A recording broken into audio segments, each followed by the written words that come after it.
খন্দকার এনাম, রবিউল ইসলাম নয়ন ঢাকা মহানগর দক্ষিণ যুবদলকে নেতৃত্ব দিয়ে গেছেন।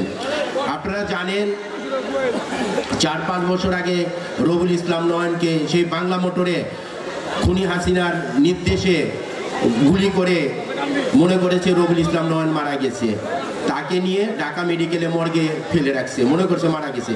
কিন্তু মা বাপের দোয়ায়, দলের নেতাকর্মীর দোয়ায় রবিউল ইসলাম নয়ন এখনো আমাদের মাঝে বেঁচে আছে, এখনো নেতৃত্ব দিচ্ছে।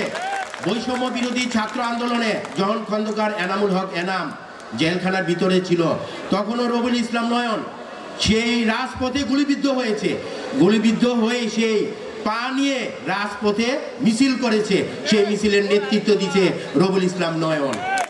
তাই আজকে আপনাদের বলতে চাই, আপনারা সবাই ঐক্যবদ্ধ থাকবেন, সবাই একসাথে কাজ করবেন। এমন 31 দফা আছে, এখানে মুকির বিস্তারিত বলেছে, সেই 31 দফা আপনারা ঘরে ঘরে গিয়ে আমাদের মা বোনদেরকে বুঝাতে হবে আগামী দিনের দেশ নায়ক তারেক রহমান কি চাইছে, সেটাতে বিস্তারিত লিপিবদ্ধ করা আছে।